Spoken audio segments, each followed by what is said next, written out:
Hi, this is Robin, and this is part two of my How to Create Surreal Photo Effects in Photoshop set. In part one, I covered how to make a solarized photo effect in Photoshop and also included a brief introduction to Surrealism and its history. I mentioned that Surrealism represents, or Surrealist art, represents the subconscious, dreams, and the fantastical, and often has irrational juxtapositions of objects, very often with a socio-political kind of a theme. So what I'll do is I'll put links to my previous workshops, including the part one on surrealism and others I've done with processes or tools that might be relevant to help you create surrealist effects in the description below the video. So I'll put links down there to some of those other selected workshops that I've done. In this part two video, I'm going to walk through two step-by-step demos and show you how to create in the first one a toy or miniaturized tilt-shift surreal kind of a look.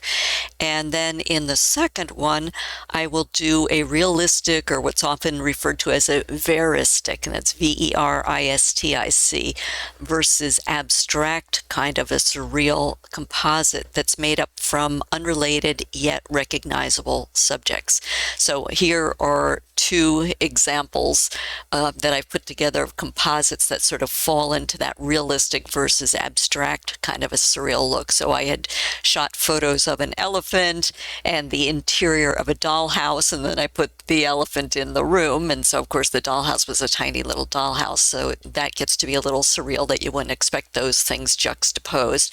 And then this one gets a little bit more into what I would say, again, it's not a common juxtaposition to have melting glaciers with sands in an hourglass, but again, it gets into more of the idea of, okay, maybe it's a socio-political kind of a theme with the global warming and the effects of that, and you might use surrealism to make the point without it being too much of a hammer.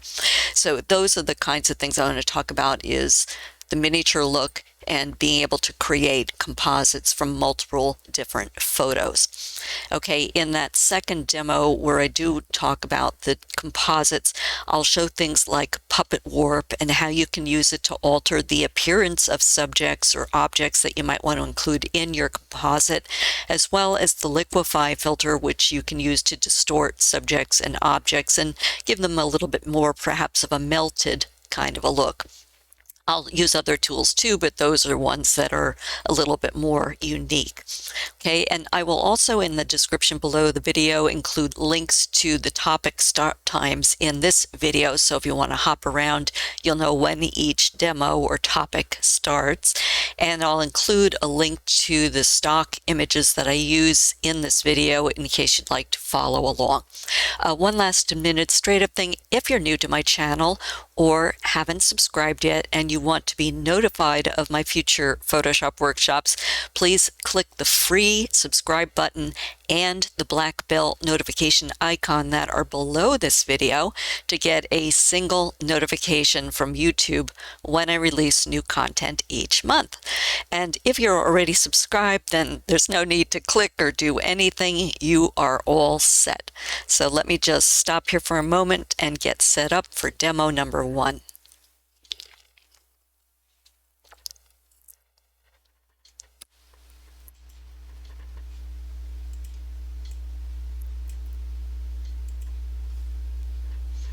Okay, so now this will be demo number one, and as I mentioned, I'm going to show how to create a quasi-surreal tilt shift or miniature or toy distortion effect. And I'm going to use this stock image of a hilltop village as the example to work with. This is from the stock site Pixabay, and so if you're interested in that, I will try to include the link. If I don't have the link to this, I'll put a link to another image that you can work with and try to follow along. Now, I'll get into the step-by-step with Photoshop in just a moment, but I think it's important to think about what kind of images will work with this kind of process. So let me just talk about that for a very short moment here.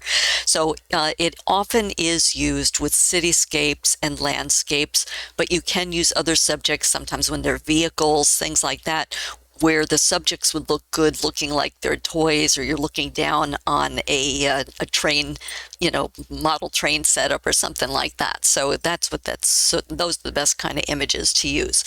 If you are shooting your own images to use for this kind of a process, the suggestions I would have is be sure that you take the shot from a high angled viewpoint. So again, see how this is, I'm looking down on this scene.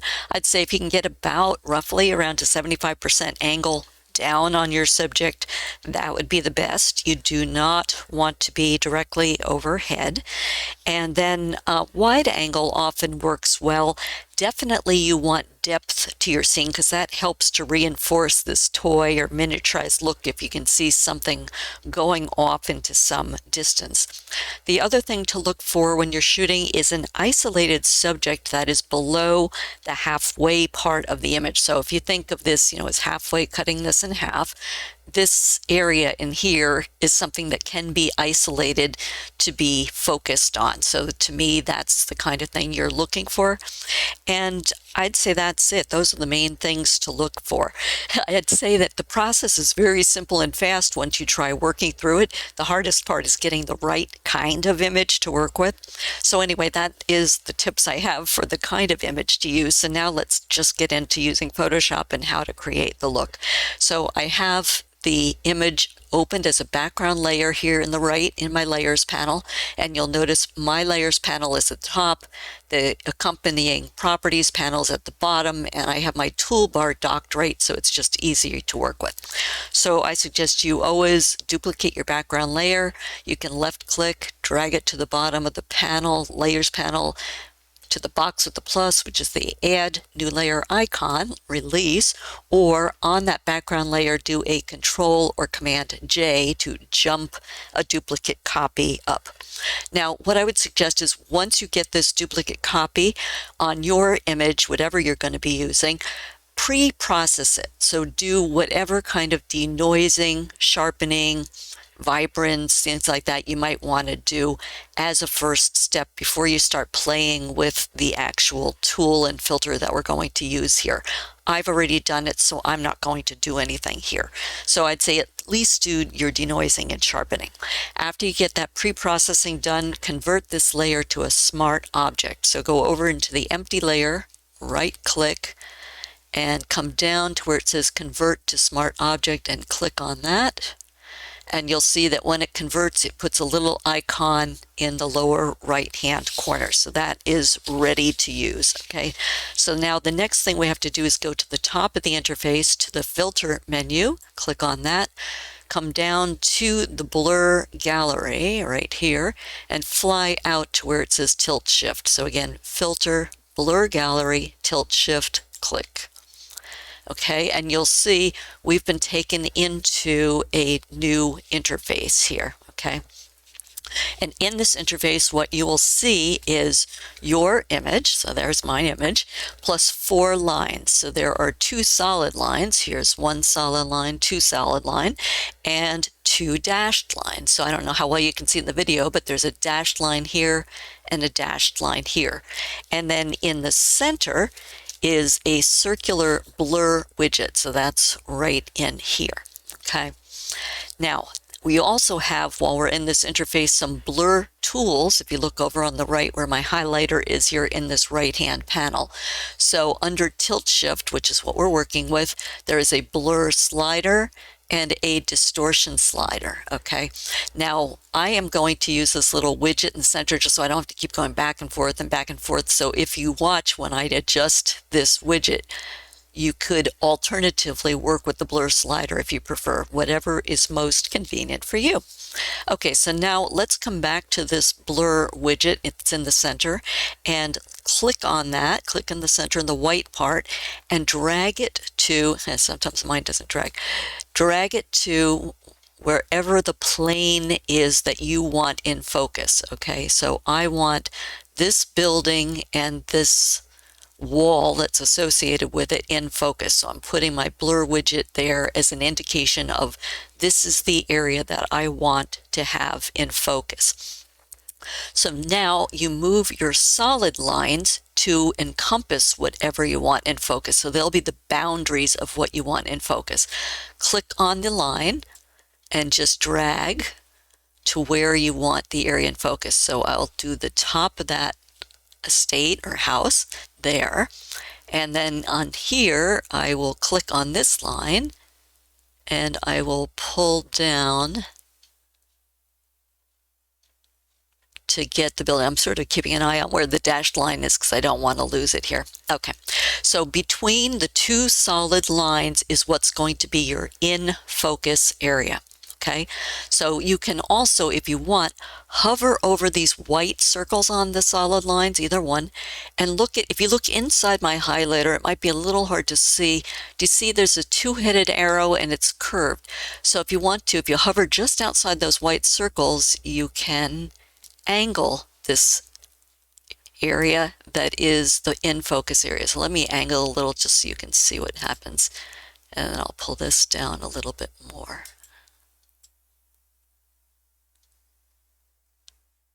Okay, I'm just looking at my different places on my image.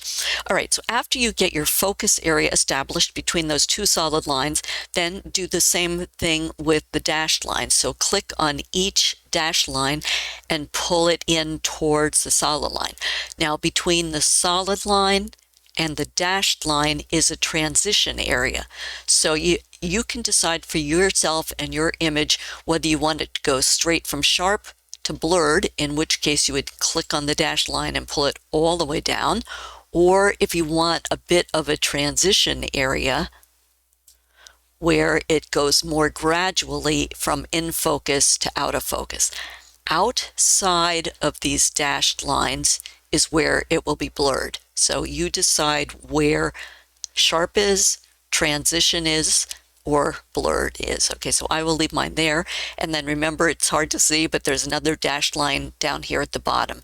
So then I'll pull that in also for another transition area.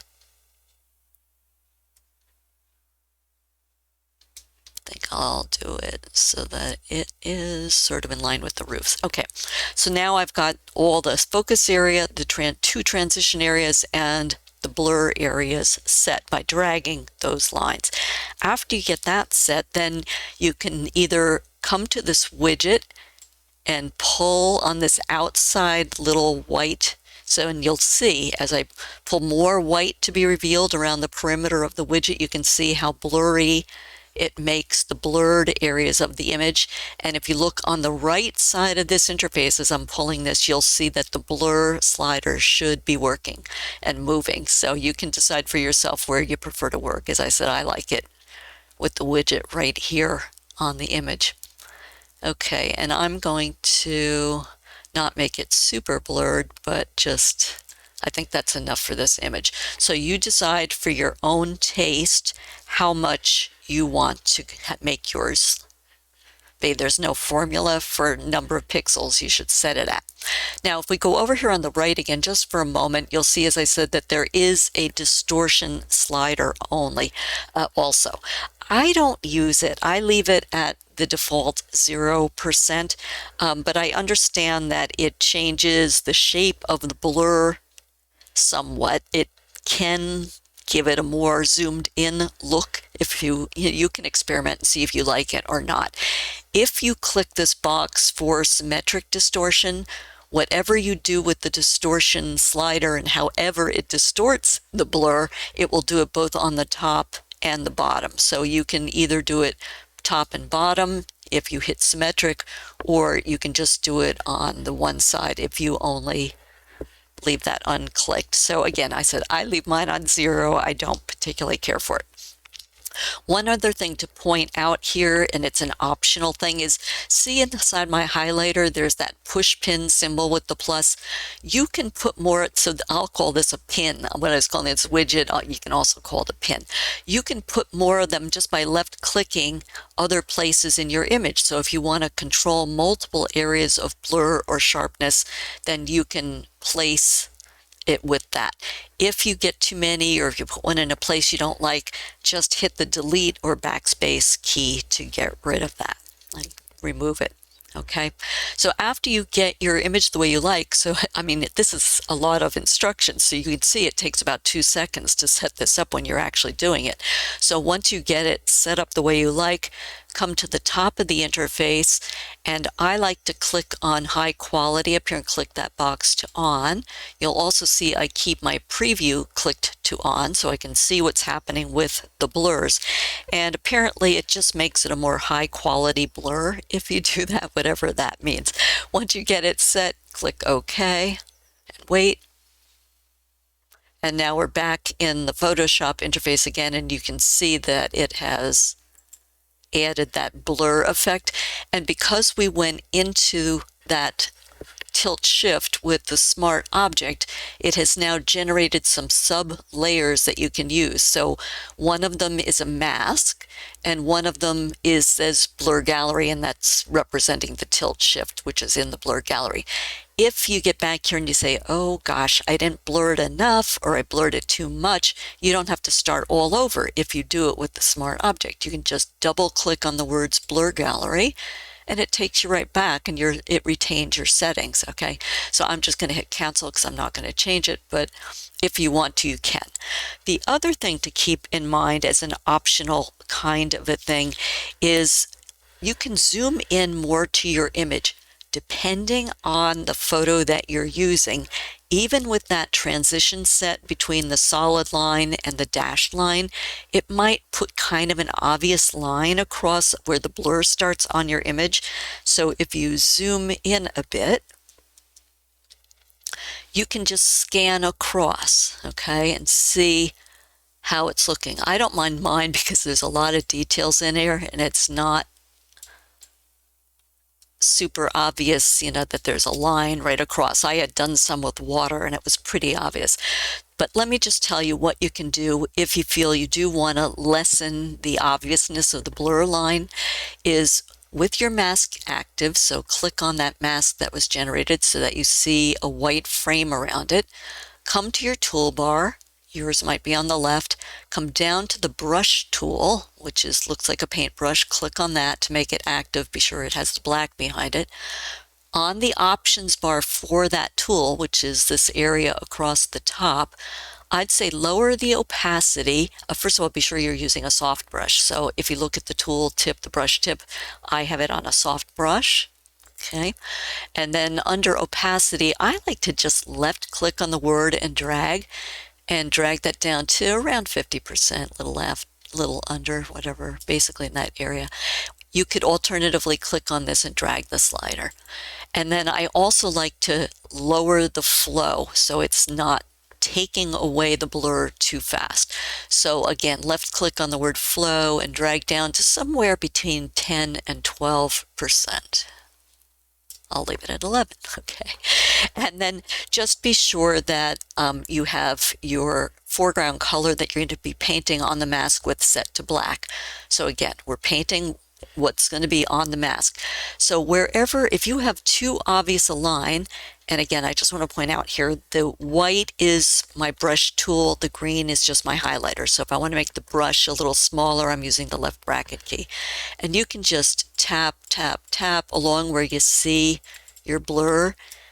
And if your blur line is too obvious, you can just gradually take a little bit of it away. And if I'm saying to tap because I think it would be more subtle the way it takes it away. And if you start doing too many brush strokes, it's going to lose the effect you want. But that's partly why I said to lower flow, because flow builds up gradually. You're not taking away anything at 100%. Okay, and then let me just show you, hopefully there should be some marks here. So if we look at the mask, which I'm doing, Yeah, so you can see where they are here. So I did the marks there and here. So you can see how subtle it is that I was trying to take away where the there was a demarcation between anything sharper and blurrier. Okay, and that's, how subtle I want it to be. All right, so let me just quickly put these tool settings are sticky. They will stay this way if you leave them this way, so I just like to put them back to 100% so I don't forget. Okay, so now we have this, giving it more of this tilt shift look. And so essentially you're done if you're finished, if you like, the effect that you have achieved. But I always like to show you some finishing steps or some optional steps that you can try to give it a little bit more impact if you want to.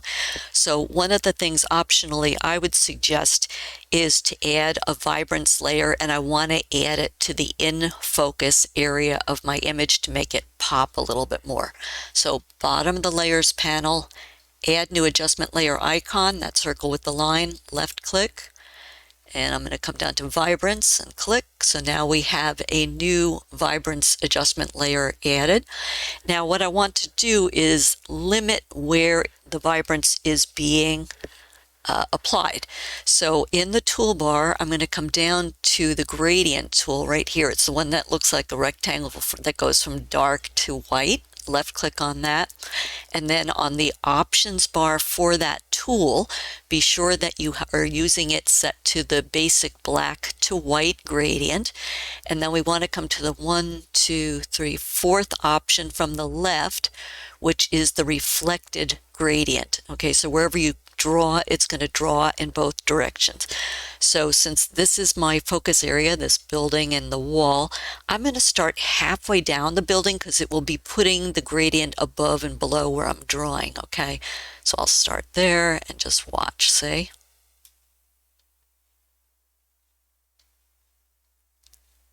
All right, so that to me looks good. I've drawn out my gradient, and you can make adjustments with these if you want. And you can see it's running from black to white. And here you see it on the mask. We've drawn that little gradient has been placed there. So because I want this in focus area to be more vibrant, this mask is reversed of what I want it to be. Okay, so I want it to be inverted. So come to the properties panel for that layer, click on invert, and did you see now it has inverted the mask? So now anything that is white on the mask will be affected or showed, or anything that is black on a mask will be hidden from view. Okay, so if we want to add more vibrance, we want it to be where it's white and shown. Click on the thumbnail for the vibrance tool, come to the properties panel, yours might be on the top, and we're going to pull the vibrance slider to the right to make it more vibrant. And I might actually just do a little bit of saturation too. I'm not a fan of oversaturation. Okay, so let's say that that's good enough because again, you'll be working on different images if you want to add some vibrance. Okay, another thing that you can do to set your in focus area apart and make your blurred areas more recede into the background is to reduce the saturation a bit. Not completely, well, you can do it completely if you want, but I personally don't like to do it completely. I just want it to be reduced. So bottom of the layers panel, add new adjustment layer, come down to hue and saturation, and we're going to copy this mask so we don't have to draw a whole new gradient mask again by pressing and holding Alt or Option, left click on this mask, drag it up, and replace layer yes. Now this is going to be the wrong thing because we want to reduce the saturation in the blurred area. So with that mask highlighted and active with the white frame around it, again come to the properties panel and invert the mask. Click on invert, and there we can see that now what will be affected is the blurred areas that are in white. Okay, click on the thumbnail, go to the properties panel, click on the handle for saturation, and start pulling it to taste. So let me just come all the way down so you can see. So you can see it's reducing the saturation, but I don't want to do that. It's sort of outdated to do that selective color look anymore. So I just want to darken it and not have those background areas be quite as vibrant. Okay, so that's good. I will leave that there.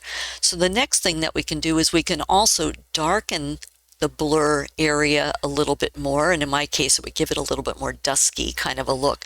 So let's add a levels adjustment layer. So again, bottom of the layers panel, add new adjustment layer, click on that, come down to levels, and again I want the blurred areas to be the ones that are darker. So I'm going to use the same mask we just created. So again, Alt or Option, keep it depressed, left click, drag, replace, yes, okay, and levels. Now what I'm going to have you work with here is not the histogram, but this output bar below the histogram. So if we pull this whites handle, so you can see it still runs from darks to whites, blacks to whites, but if we pull this whites handle to the left and watch the image, it starts getting darker. So to me, it gives it a little bit more dusky look. And you can see where even if you're not going for kind of a miniature look, you can use these kind of tools and this kind of an effect just to bring more attention to other areas of your images in general. Okay, so I'd say that's good. Let me just stop there with the darkening. And then I'll do the inverse, and I'll try to brighten up this area in here. So you can either do levels and then again, and then bring this right handle in on a separate layer. But let me try brightness and see what happens with that. So bottom of the layers panel, add new adjustment layer, click, brightness and contrast, and again this time I want it to be on the in focus area, so that's going to be copying with an Alt or Option this initial mask, drag it up and replace it. Okay, click on the thumbnail and let me see if I can get this a little bit brighter. Yeah, maybe a little bit more contrast there. Okay, and so I'd say for me then, that is the finished demo of what we were doing to give you a sort of a tilt shift or toy kind of a look. And as I said, you really have to be sure you have the right angle. For me, working with stock images, it was a little hard to get the exact kind of angle. It probably could be even a little higher than this, but I think you see how you can use it to give it kind of a distorted kind of a look. Okay, let me show you the before and the after.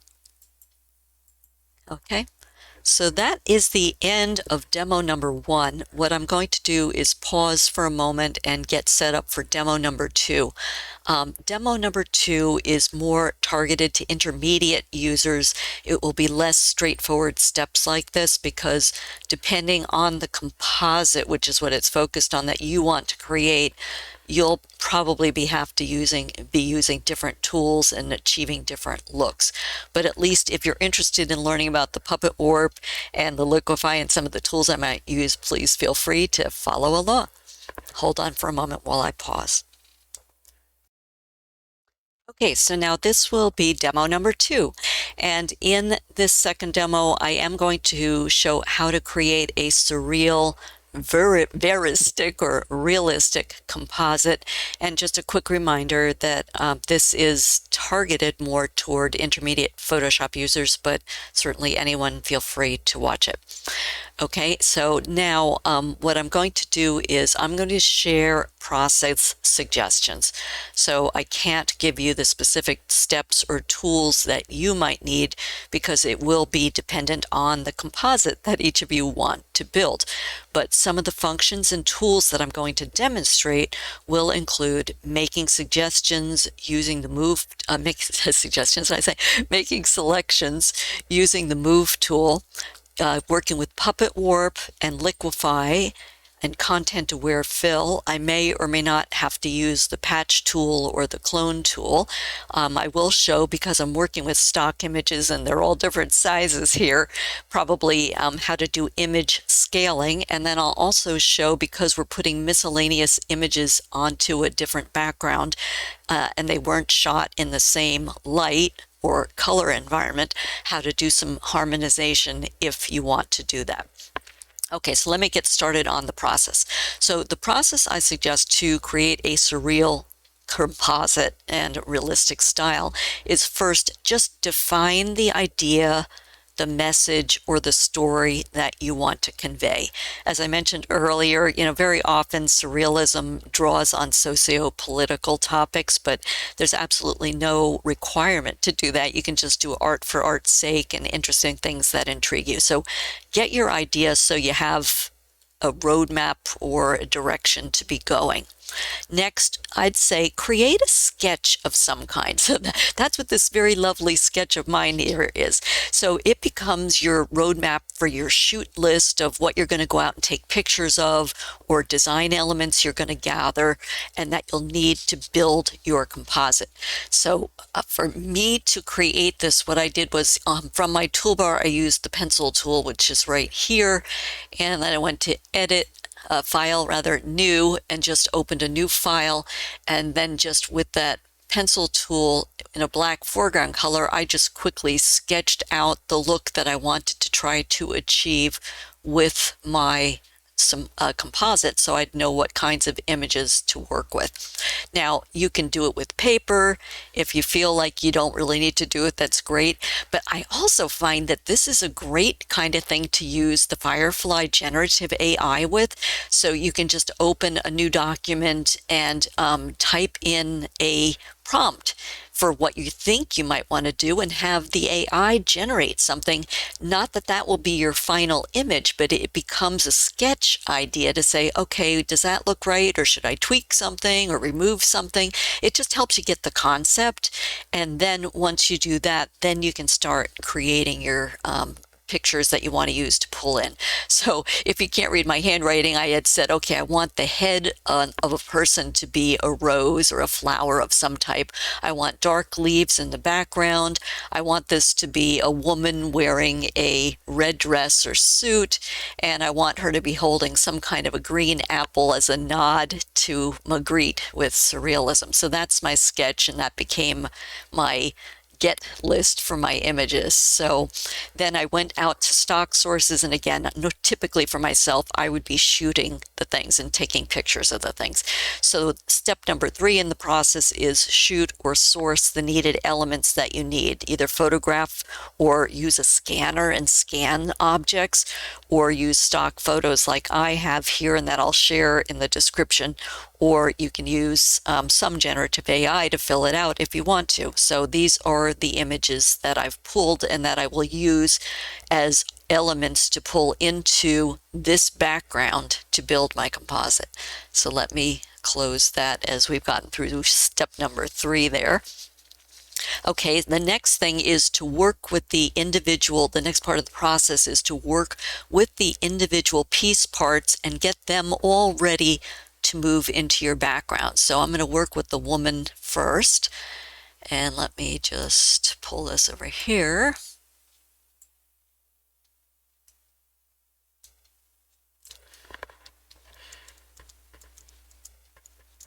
Okay, let me keep her centered. Okay, so I have this woman, and what I want to do is select her and get her onto her own transparent or empty layer, so we can work with her and manipulate her a little bit for this surrealist look.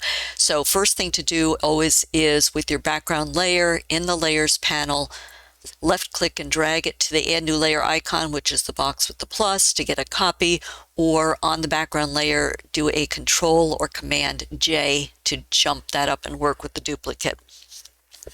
Okay, so now on that duplicate layer, make sure it's active. I'm going to use the object selection tool. You can click on any of the selection tools and then go to your options bar and either click select subject here, or I keep my contextual toolbar docked, so I usually just click on it here. So either way it does the same thing. Okay, and I don't know if you can see, but Photoshop has made an automatic selection. So you can see there are marching ants around her entire body. Now, I'm not going to spend an awful lot of time perfecting all of these things for purposes of demos, but just so you can, be sure you look over yours, and if you have to do any select and mask to clean it up, do that. The one thing I think I will do while I'm in here and while the selection is active is go up to the select menu at the top of the interface, come down to modify, and come down to contract and click on that. And I want to contract my selection, so this automatically generated selection, by 3 pixels. She is on a white or very light background. I'm going to be moving her into this very dark background. So I don't want to see an awful lot of white around her. And depending on how many details there are in your image, you may want to come even up to 5 pixels, but you can just gauge it and experiment. I'll just say 3. If it's not perfect, you'll know that you can do more for yours. Click OK. All right, so it should have moved in that selection a little bit. Okay, so the next thing I want to do is another selection. I'm going to turn this selection off by doing a Control or Command and the letter D, like in dog. Okay, next I want to select her arms and hands, and I want to move them. Oh, guess what? I didn't do what the whole point of this was. So sorry about that. So let's do that again. So we'll do a select subject. And we're going to come back down over to select, modify, contract, 3. Okay. And the whole point was to select her and jump her up onto her own empty layer. So Control or Command J. There we go. That's better. And now we should have her on her own empty layer. So let's just call this the selected woman. If you want to label your layers, you just double click on the words and then type. All right, now arms and hands, take 2. So now let's try the quick selection tool on the toolbar. It looks like a paintbrush with a loop. Click on that, make sure there's black behind it so it's active. And on mine, again, I'm going to make this a little bigger so I can see what I'm doing here. And so I want to move her hands so that they're off to the side a little bit and holding the apple, just like in my sketch. So I'm going to, and if you see in the center of my highlighter is the quick selection tool, the little white circle with the plus. So, and you can make it bigger if you use the right bracket key and smaller if you use the left bracket key. I'm going to just come down the center of her arm and hope that Photoshop knows to stay in her arms and hands. I go up around her shoulder a little bit. If you go too far, you can press the Alter option and just nudge back your selection a little bit. And then I'm going to continue up onto this arm.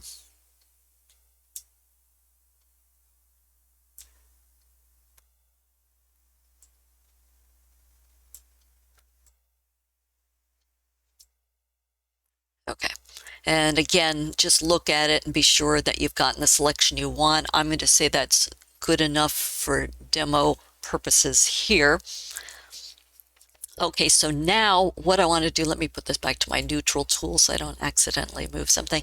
So now I want to use the Puppet Warp tool to distort and alter the position of her hands. And again, you can use this in all sorts of different contexts besides Surrealism. But anyway, so we'll go up to the Edit menu, click on that, and come down to where it says Puppet Warp right here. Left click, Edit, Puppet Warp, click. And now you can see what that has done is it has put a grid all over the selected areas of her arms and hands. And if we just look up here in the options bar for a moment, you have a choice on the density of the grid. I have mine set to normal. If you click this little down arrow, you can do fewer points and you can see it's further apart, or you can do more points and it gets a lot denser. I like to just keep it on normal. Depending on what you're working with, you choose what you like. Expansion, I just leave mine on 2 pixels. Okay, so now what we want to do is we want to place pins in the grid areas to either anchor the part of the image that we do not want to move, or to put it in a pin in a place what we do want to move. So I'm going to put pins in different places on her arms and hands. So I don't want this part of her arm to move. So I'm going to put pins in here.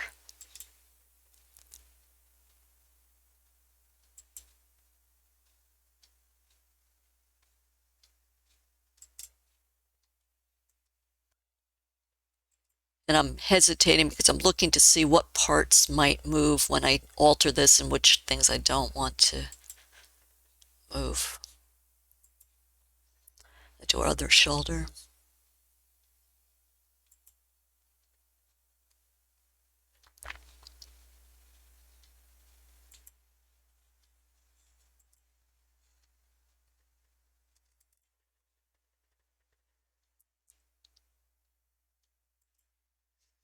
Okay, so now I have these pins, and you can put different pins in different places depending on what you don't want to move or what you do want to move.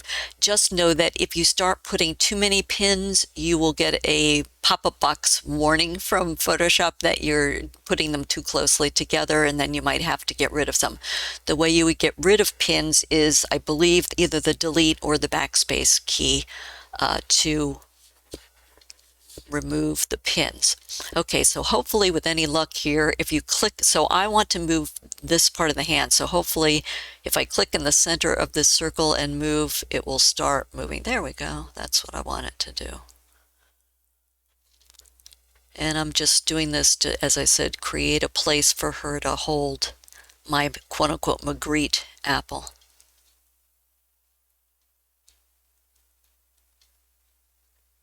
Okay, so let's say that that is good enough for me. So once you get that the way you want it, I'm just looking to see if there's anything else I have to do while I'm here. You can turn this off and accept it by clicking the check up at the top of the interface. So click on that. The grid goes away. My selection is still here. So now to make the selection go away, I can do a Control or Command D. Okay. So next, what I want to do is, obviously, because she was on a transparent layer, I have turned off the background because I don't want the background showing through. You can now see the transparency behind where her hands used to be. So to try to fill that, we're going to use the lasso tool. It looks like a little lasso with the loop in it there from the toolbar.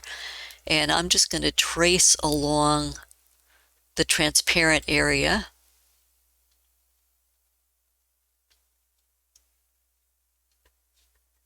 And a little bit into the area that I want to have used for reference. It needs enough to know what it should be sourcing content from.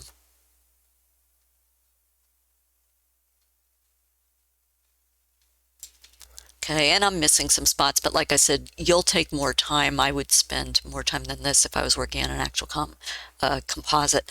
All right, so once you get your lasso and your active marching ant selection, click inside with the right mouse button, and content aware fill is what you want to use. Okay, so now let me change the color on this because it's a little hard to see. So what it is doing is it is putting an overlay onto the image to help show what it will use as content for filling in this area. And then you get a little preview box here so you can see how it's working. But maybe let me just change this color maybe the green. You can see you can change the color to see where it's looking. So that's actually pretty good. You can see again that if I want to lower the size of this, left bracket key to maybe paint away some of this. So and you can watch the preview how it changes, and maybe get rid of some of the overlay on the white gloves. I don't need that as reference. There we go. That's better. Okay, so to me, this looks close enough for demo purposes. So once you get yours so it's filled in the way you like, then you come over to the bottom of this right panel and click OK. All right, and now you can do a Control or Command D to get rid of that selection. It's not exactly perfect, but it's close enough. All right, so now what I want to do is do a little bit of adjusting to this. So I'm going to add a stamp layer above here. So in the Layers panel, come to the bottom of the Layers panel to the Add New Layer icon, that box with the plus, click that.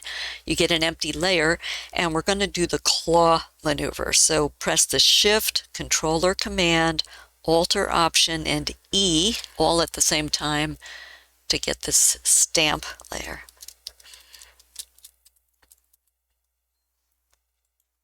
All right, and this was content aware fill cleanup of empty area.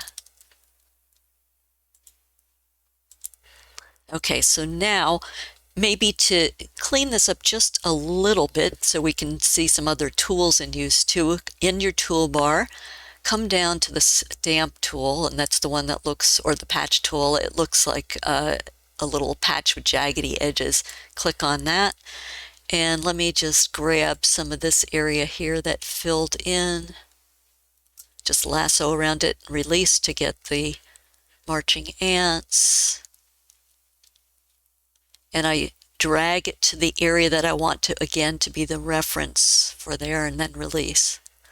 Okay, I'll do the same thing here, just to finesse it a little bit. And I'm looking at where I'm sourcing and seeing where it's lining up so that the line goes through and release.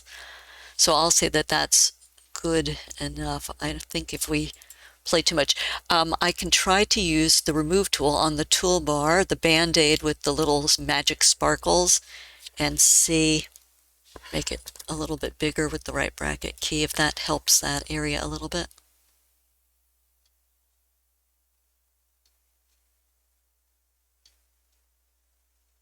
There we go. That closed that up.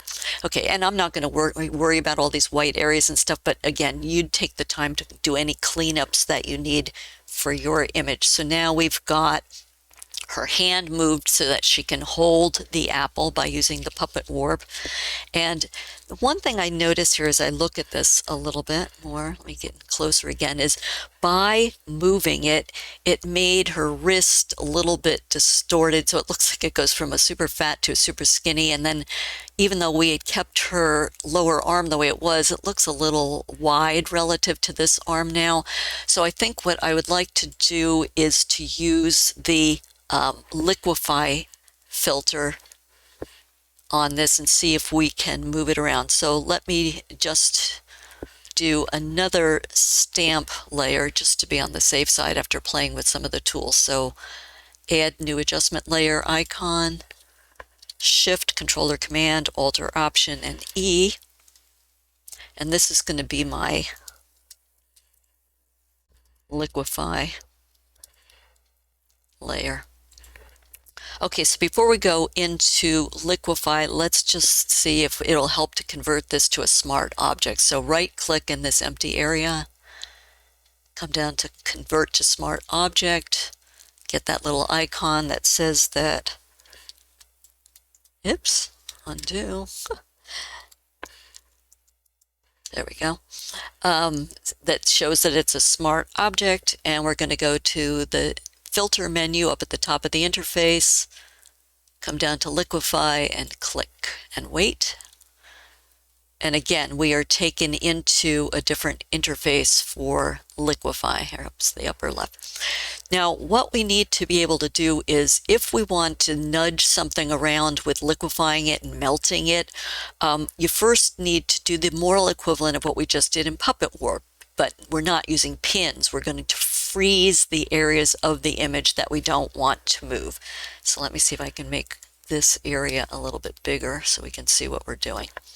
So to do that, we go to the left-hand toolbar here in Liquify, and this tool right here, the one that looks like a paintbrush with a little notch set out of it, is the freeze mask. So you want to click on that, and then you want to paint the areas that you don't want to be affected by Liquify. So I'm just going to paint across, and you don't need to do the entire image, just a general area that you don't want to be affected. And let's see, let me just think here where I want to go.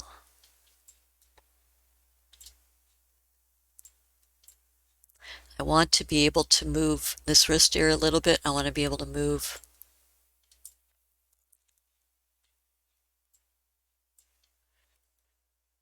okay, so I think we've got where I want it frozen. Okay, so once you get your freeze mask on there, then come back over to this toolbar on the left, click on the top tool, which is forward warp, and then don't work with too small of a tool, so make it a little bit bigger, so the right bracket key. And what you're going to do is you are going to center this brush or this tool, this Liquify filter, over the area that you want to nudge, okay? Because it works from the center out. So if I want to nudge this area down, I'm clicking, you see where my highlighter is? That's not the tool, that's my highlighter. I'm centering the area I want to nudge in the center and just do a very small pulling or pushing movement, depending on where you want to go. Now I'm going to push up.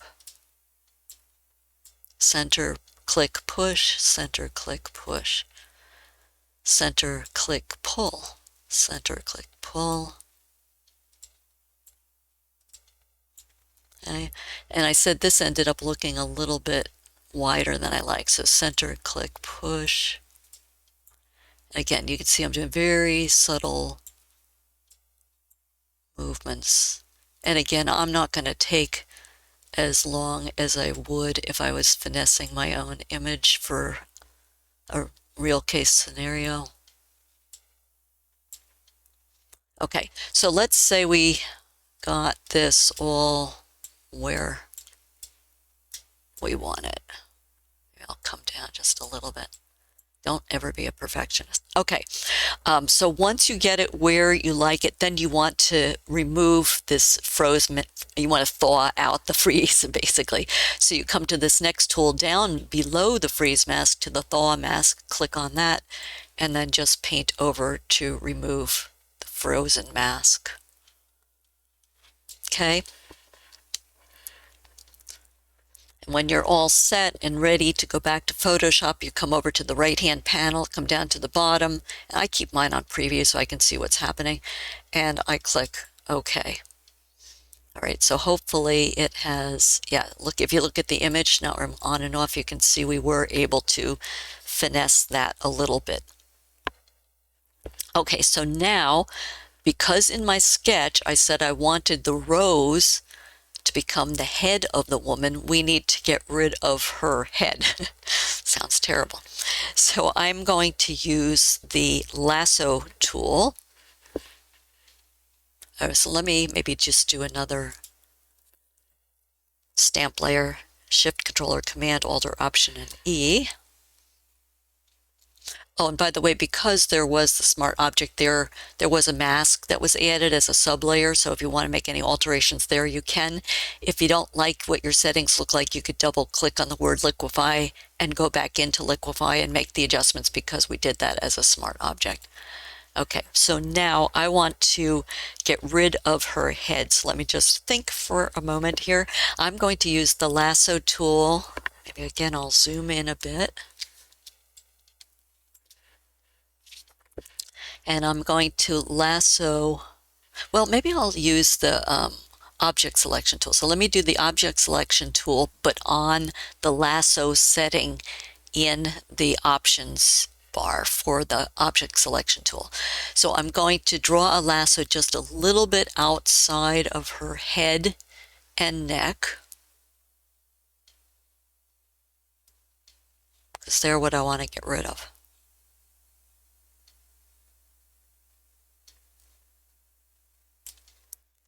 And wait.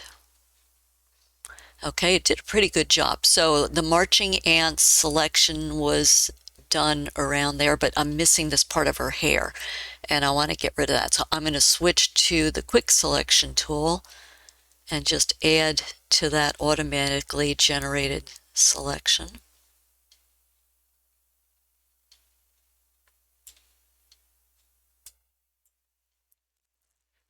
Okay, and now I'm going to press the delete key, and hopefully this whole head and neck area and hat goes away. I'll turn off the layers below so we can see where we are here. Yeah, so this is the headless woman layer. And we've still got the selection, so you do a Control or Command D to get rid of that selection. Now, it's kind of left a gap here. I could probably extend the rows so that it would cover it, but it will give me more flexibility for where I can place the rows if I fill this in. So let's just try the lasso tool.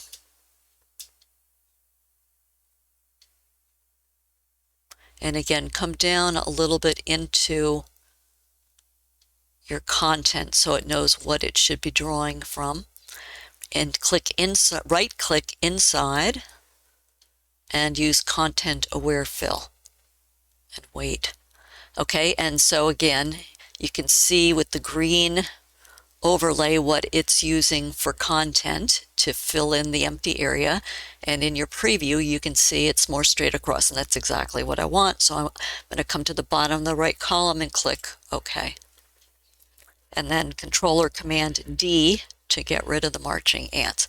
All right, so now we have our headless woman. And now what you can do is, if you want, let me do another stamp layer so she's all there. Shift, Control, or Command, Alt, or Option, and E. And this is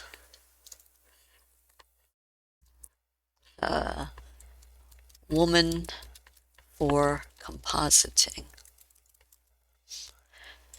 Now, what you could do is you can either just save this whole layered stack, or if you want, you can save the entire layer stack as a .psd file. So you would go to File, Save As, and then choose the .psd file extension, just to be sure after doing all that work you don't lose it.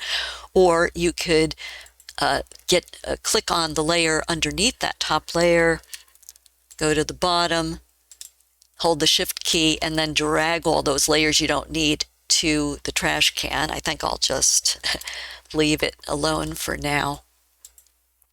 Okay, so as I said, the first steps are to get all these elements that you want to composite in ready. So all of that was just to get the woman ready to be able to be composited in. So let me make her a little smaller, and let's just get our other elements ready to go too as part of the process. And I actually have a backup copy of her in case anything went south here. All right, so let's click on this rose next, because that's going to be representing the head for her in the composite.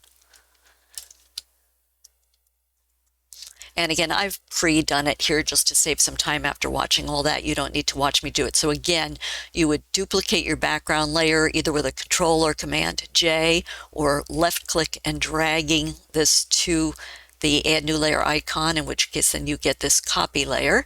And then you would use your object selection tool and click on Select Subject, And then you would get the marching ants around the rows, and you do a Control or Command J to jump that selected object up onto its own empty layer. So it is ready to go and be moved into the composite. And you would just have to turn off the eye icons on the lower layers so that you just see that object. Now, something else you can try if you are interested is, let me see if I can remember which menu it is. So with that upper layer active and your object isolated on an empty layer, let's see where it is. It's under image. So in the image filter, the image menu, come down to where it says trim. Click on that, and you'll get this pop-up box that says trim. And I have it set so it's on transparent pixels, and I want to trim away from the top, the bottom, the left, and the right. So it's trimming away so that it is closer. So you don't have all this excess empty layer stuff. If you don't care, that's fine. But if you want to keep it more tidy, then if you trim, you can keep it more compact that way. Okay, so now we've got two elements ready to be composited in.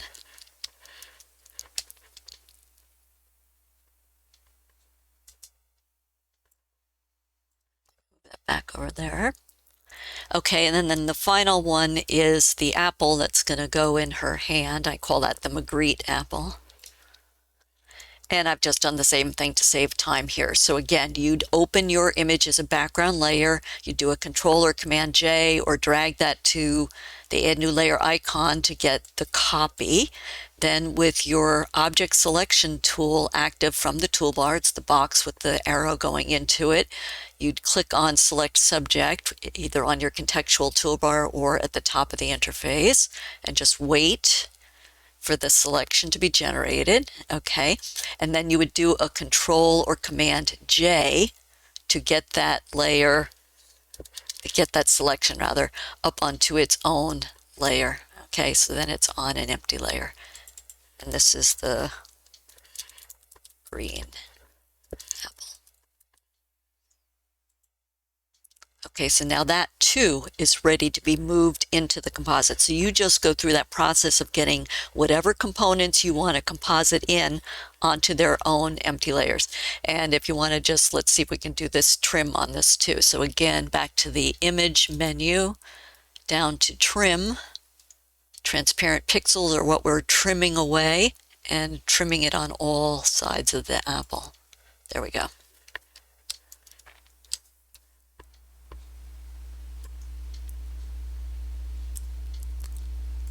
Okay, so we've done the step of getting all the components ready. Now we are ready to build the composite.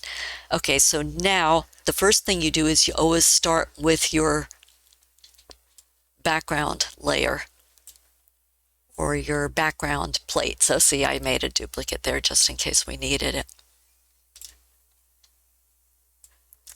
One thing I did forget to mention, and that's what this is here, is before we move this over, just let me back up. If you delete all of these layers below your top layer, drag them all to the trash can, definitely don't get rid of that layer, then what you want to do is go to the File menu, Save As, and under the file type you want to use, down arrow, find PNG. Here it is, PNG. So save that object that if you've worked from a higher layer and you're saving and you're getting rid of the excess layers you don't need, then save that top layer with your ready to use object as on the transparent background as a PNG. Okay, I'm going to cancel and not do that now, but that's what you'll need to do. So my file is saved as a PNG.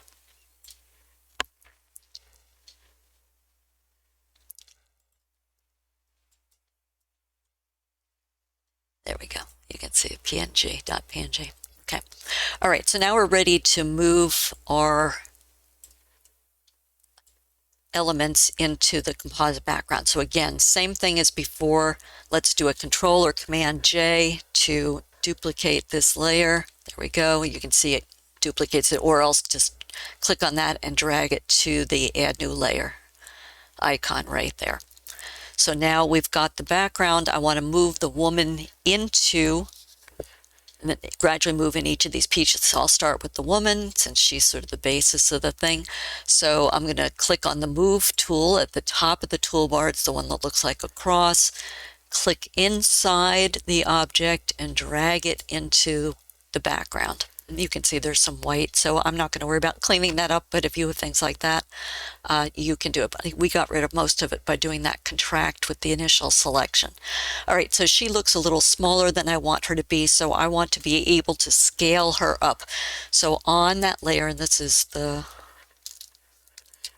headless woman layer, want to right click in the empty area, convert to Smart Object. Be sure you get that icon. And what we want to do is make it a smart object, because if you scale it down and up, you will lose resolution and integrity of your image. So if you're going to ever transform by scaling or adjusting size, first convert to a smart object. Go to the Edit menu, Transform, Scale. Edit, Transform, Scale. You'll get this pink bounding box. You can move the image or adjust the scaling with these handles. I am using the legacy system where I have to press and hold the Shift key or else I will lose the aspect ratio. If you're using the newer approach, you don't have to do that. You can just grab a handle and pull it. So I will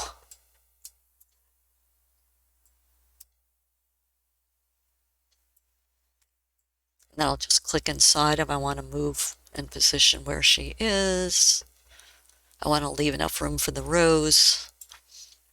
All right, let me leave that there for now and click, once you get it the size that you want, click the check mark OK. I believe you can also just hit Enter. All right, so now let's move the next object in, which would, for me would be the rows. So again, with the Move tool active, top of the toolbar, click on your next object. In my case, it's the rows, and drag it into the composite. It says it has a different size, so that's, I'm going to say yes. Are you sure? Yes.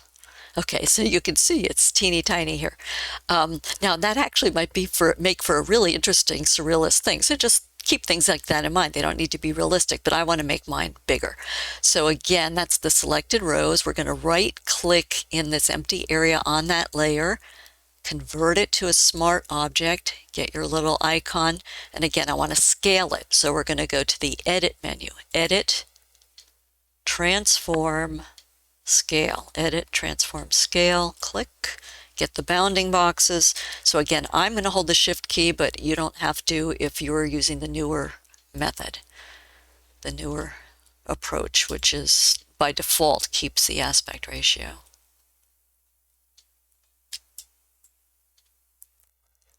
All right, I think that's not bad.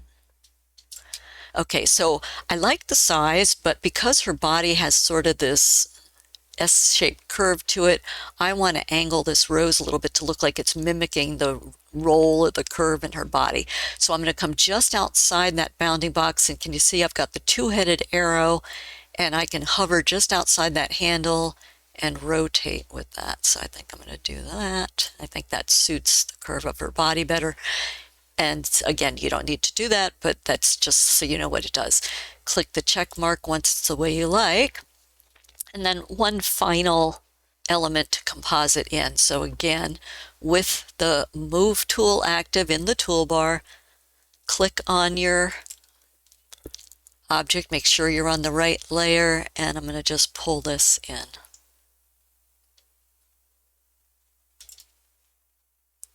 I'm saying yes to these things and okay to these things. And again, now that's bigger than I want it to be. So again, on your green apple layer, if you're following with these pictures or whatever else you've composited in, right click in the empty layer, part of the layer, convert to Smart Object. Then we're going to resize it. We're going to scale it. So go to Edit at the upper left, come down to Transform and Scale, get the bounding box, pull on the handles as appropriate for what you want to do. Let me just see how big that is. That's actually not bad. Yeah, I think I'll just leave that there. Okay, and once you get it where you like it, then click the check mark to accept it. So now I have got my composite together. Let me move this more out of the way. I've got all my 3 elements composited onto my background.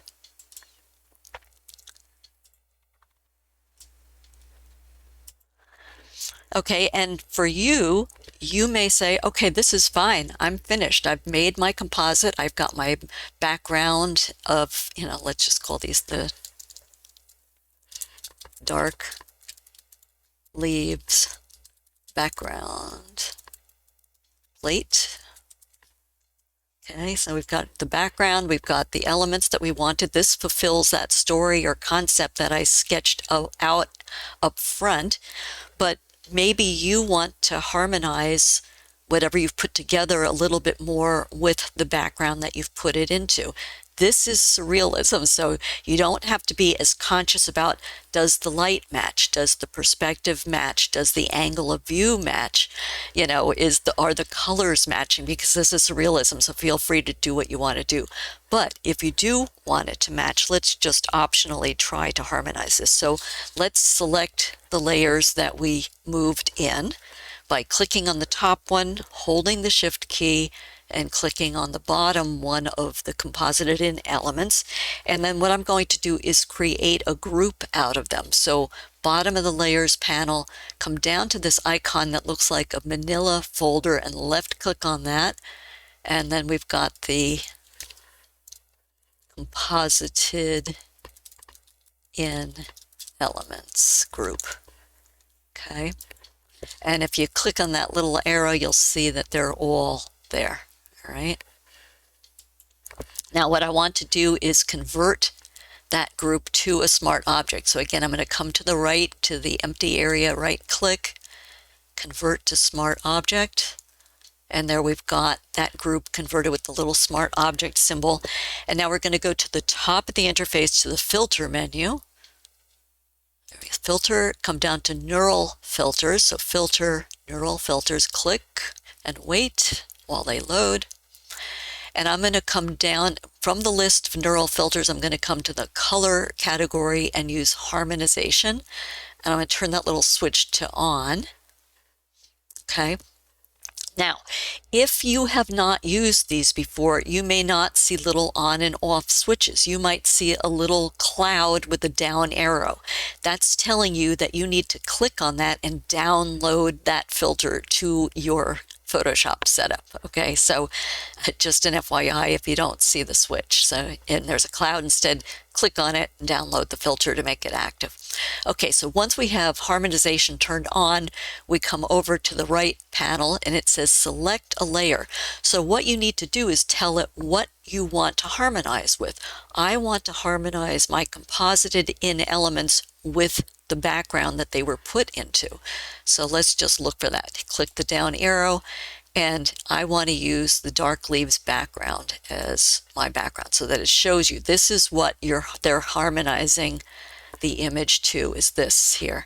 Okay, so once it harmonizes, and you'll see the processing going on down at the bottom, you can adjust how strong you want that adjustment to be.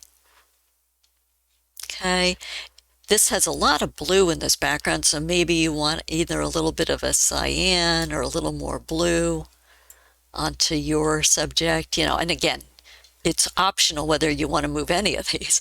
There's a little bit of yellow, so maybe I'll put a little bit of yellow, hint of yellow in there just to pick up on anything that would be reflecting onto her from that background. And then you can adjust how much saturation there is. I'm not going to do anything with that. And then you can say whether you want it brighter or darker. So brighter would be to the right, darker would be to the left. I don't want mine too bright because that's what I was trying to adjust. Okay, so once you get these harmonization settings the way you want, then you come down to the bottom and you say how you want to output it. And this little down arrow will give you choices. I want to output it as a new layer. So let me do that. Once you get your output style set, just click OK and wait. Okay, and it should be, hopefully. Yeah, see, so you can see how it harmonized it with the color to the background image.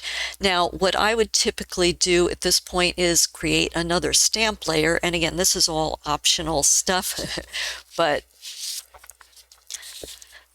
I'll come to the bottom of the layers panel, click on the add new layer icon. Now I'm going to do a stamp layer for the whole thing because hopefully it'll put it with the background too. Shift, Controller, Command, Alt, or Option, and E. So we've got the stamp layer that essentially is a composite or a merge of all these prior layers without collapsing them. And what that would let you do is, if you wanted to, and I don't want to have you watch me, but if I was working on this for real, I would probably create another empty layer, and then I would work with my remove tool here, the band-aid with the little sparkles, and get rid of things like these white pieces that got stuck on there, because this came originally from a white background, but I'm not going to make you watch me do that. But one thing I will suggest as an optional finishing thing, I just like to give you ideas and then you can do what you want. As I said, you don't have to match if you don't want to, because this is surrealism effects. But for finishing, often if you add an overall texture to your image, then there are some that are already in Photoshop that you could use, or you could go out and shoot your own, like gravel or a tree trunk or something that has some textural elements to it. If you overlay that and then use a blend mode or lessen the opacity, it will help tie more of your components together so they don't end up looking like they were pasted on. Another thing that can help achieve that sometime is to do a color grade. So like if you add a LUT, which is a lookup table, so bottom of the layers panel, come to the add new adjustment layer icon, that circle with the line, and come down to where it says color lookup. So LUT, L-U-T, is an abbreviation for lookup table. Click on that, and then you get this new properties panel. So for this new layer, you get in the properties panel where it says 3D LUT, just come across to the down arrow and you get a list of all these different color filters essentially that can be overlaid, and they probably will help your image tie together better if you want it to, and if you don't want it to look separate. So let me just look. I'm just scanning down because there's some I have that give kind of a film look here. Like a simple film is one I like to use. So click on that, watch the image. There we go. So it just ties the whole thing together. Do I want to darken this? And then what I would typically do is come across to opacity, because that's super, super dark, and just start. I click on the word opacity and I drag to the left and lower it to taste. And again, if you prefer, you can click on the down arrow and pull the slider. So we have gone from that original woman. I don't know if I have the full image here anymore or not. Let me see. Yes. So we went from that image there, and it's altered because of what I did. Let me get rid of these upper layers. There we go. So we went from having these original images, and I'm not going to reveal all their backgrounds again, and we wanted to use the dark leaves as a background, to going from just the background to the composited in elements, and ended up with that. And as I said, for your own image, you do the cleanup on things like this that don't look right in the image. But that's it. That is the end of demo number 2. And as I said, it's a lot of steps, so that's why I consider this a little bit more of an intermediate level project. But there were different tools in here that you could use in different contexts, even if you're not building a surreal type of a composite. So in summary, in this part 2 workshop, I have showed you how to create surreal images in Photoshop. I demonstrated how to make a miniature or toy tilt shift look that had that center kind of sharp area and then the outer blurred areas. And then I showed a process and some selective tools for creating a realistic versus an abstract surreal composite. So just as a reminder, I will include links to the past workshops I've done that feature some of the related demos or tools that were used here and dive into them in more depth, as well as there will be links to the stock photos that I used in this video. So I would say have fun experimenting with surrealism. And again, keep in mind, it doesn't have to be realistic. That's the whole point of surrealism. And try creating some dreamlike or fantastical visual stories in Photoshop. So take care.